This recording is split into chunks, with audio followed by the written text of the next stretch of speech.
The night grows quiet, and as the noise of the present gently fades away, the past begins to breathe.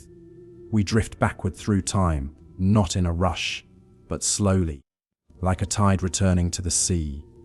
The world softens, and the 19th century comes into view, wrapped in candlelight, coal smoke, and the steady ticking of clocks. In the early 1800s, Britain stood at the edge of enormous change. Steam engines roared where fields once lay quiet.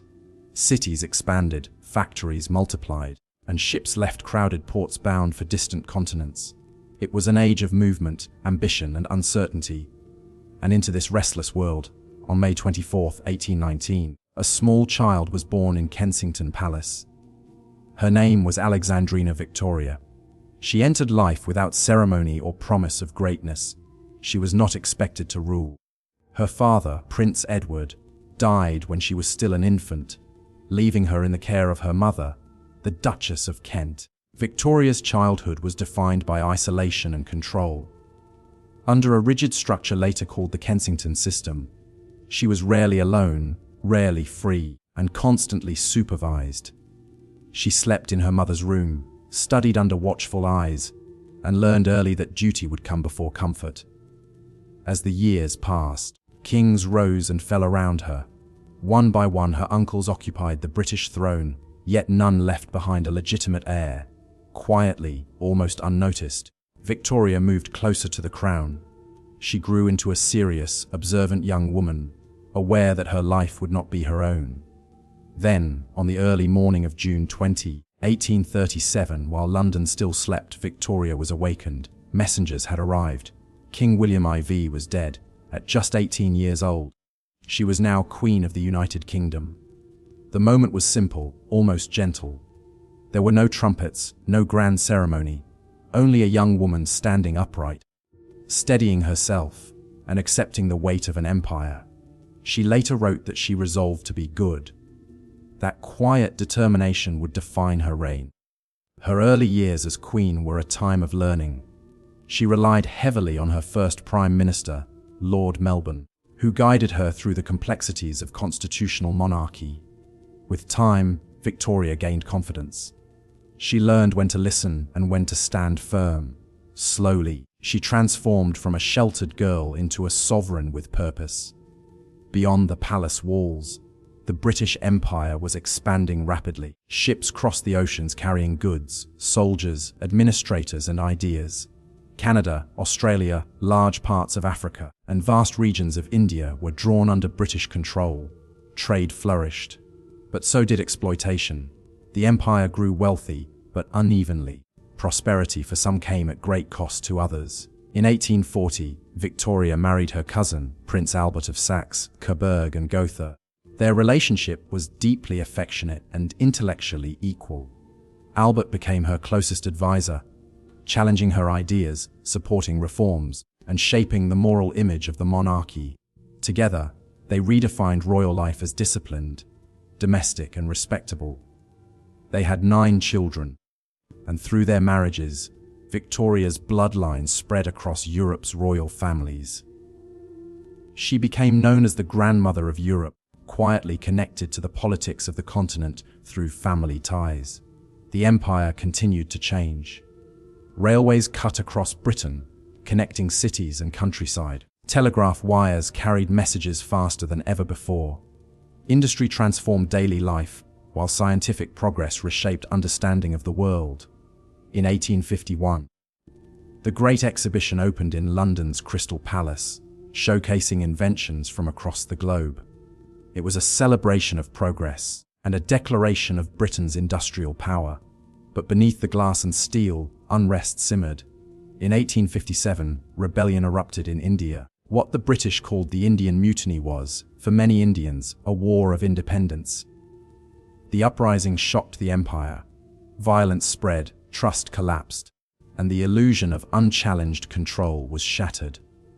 Afterward, the British government dissolved the East India Company, placing India directly under the crown. In 1876, Victoria was given the title Empress of India. It symbolized the empire's reach, but also its contradictions. The crown grew heavier, even as it glittered more brightly. Then, in 1861, tragedy struck the heart of the monarchy. Prince Albert died suddenly at the age of 42. Victoria was devastated. Her grief was deep and enduring. She withdrew from public life, wore black for the rest of her days, and clung to Albert's memory as a source of comfort and pain. For years, the Queen became a distant figure. The empire continued to function, but its sovereign remained largely unseen. Critics questioned her absence. Supporters sympathized with her sorrow. Through it all, Victoria endured, guided by duty even in mourning. As decades passed, Britain's influence stretched further. Africa was carved into colonies. Conflicts flared on distant frontiers. The empire was vast, complex, and increasingly difficult to manage. Yet at home, reforms expanded voting rights, improved working conditions, and reshaped society. The world Victoria ruled was not the one she had inherited. Gradually, she returned to public view. Celebrations marked milestones of her reign. Her Golden Jubilee in 1887 and Diamond Jubilee in 1897 were grand events, drawing leaders from across the empire. Crowds gathered, not just to honor a queen, but to acknowledge continuity in a rapidly changing world. By now, Victoria was elderly, small in stature, but immense in symbolism. She represented stability in an age of transformation. The empire she presided over was at its height, yet also facing the first signs of decline.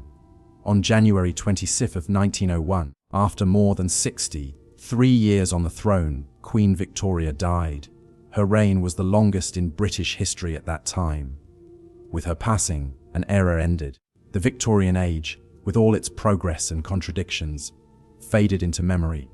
Now, as this story gently slows, the sounds of factories soften, the ships disappear beyond the horizon, and the palaces grow quiet. History settles like dust in lamplight. The empire remains in books and echoes, and Queen Victoria becomes once more a figure of the past, steady and still. And as the night deepens, the weight of centuries lifts. Breathing becomes slower, the mind drifts. The long march of history fades into rest, carrying you softly towards sleep. The night feels deeper now, quieter, as though the world itself has decided to speak more softly. Time no longer rushes forward. It slows, stretches, and breathes. Queen Victoria is gone, and with her passing, something steady and familiar has quietly slipped away. The palaces remain, the flags still rise each morning, but the certainty that once defined the empire has begun to soften at the edges. In 1901, Britain wakes to a new century and a new monarch. Edward V, Victoria's son, takes the throne. He is not shaped by isolation or strict discipline in the way his mother was. He is sociable, outward, looking, and comfortable in a changing world. His reign is brief, but it marks a transition. The long Victorian age, heavy with tradition and restraint, gives way to something lighter, more uncertain, and quietly modern. Across Britain, life continues its steady rhythm. Trains glide along iron tracks. Factories hum with mechanical precision.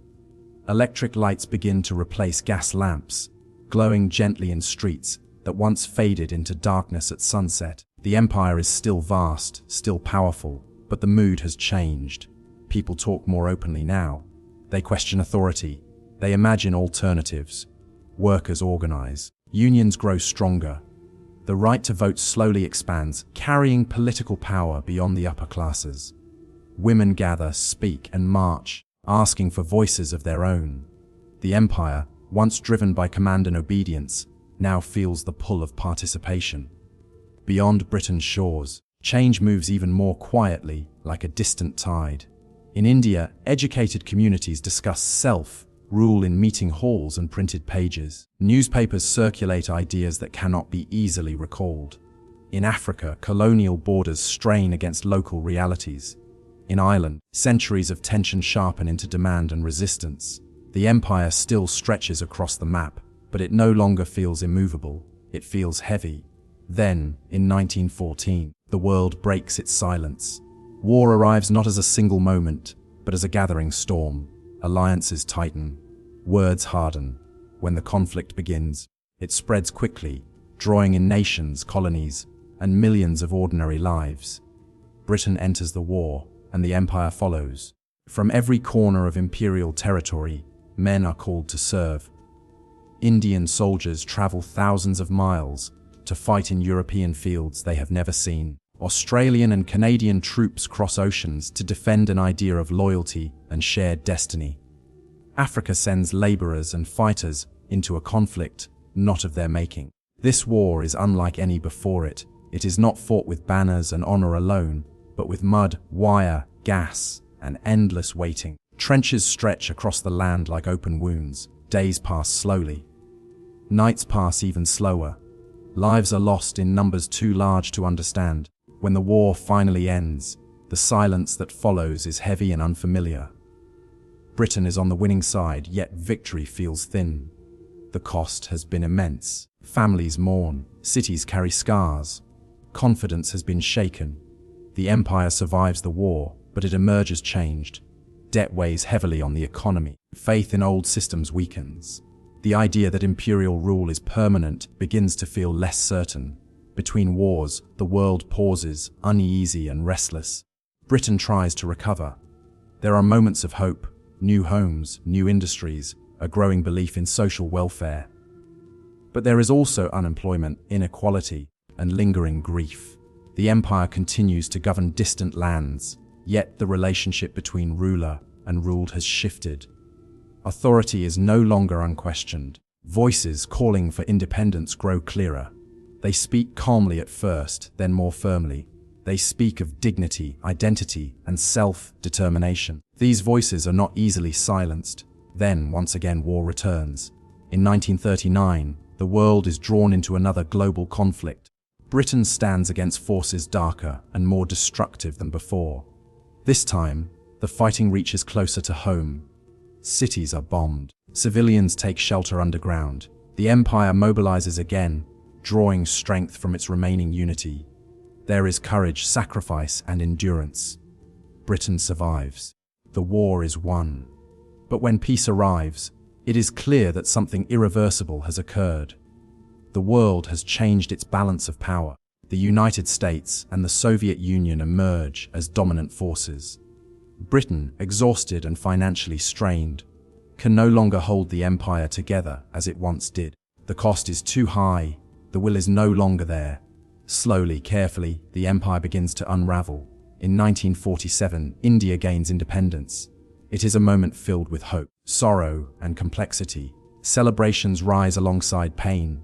The British Empire loses its most significant colony, and with it, the illusion of permanence. In the years that follow, other territories step forward. One by one, nations across Asia, Africa, and the Caribbean claim self-rule. Some transitions are peaceful, others are not. Each carries its own story, shaped by history and human choice. Britain adapts. The empire does not vanish overnight. Instead, it transforms into a looser association, the Commonwealth, based more on cooperation than command. The old imperial identity fades, replaced by something quieter, more reflective. Looking back now, Queen Victoria's reign appears like a high ridge in the landscape of time. From that height, the empire seemed endless, confident, unstoppable. What followed was not simply decline but change. Slow, human, and inevitable. The Victorian world built railways, connected continents, and shaped modern institutions. It also left behind deep inequalities and unresolved wounds. These contradictions remain part of its legacy.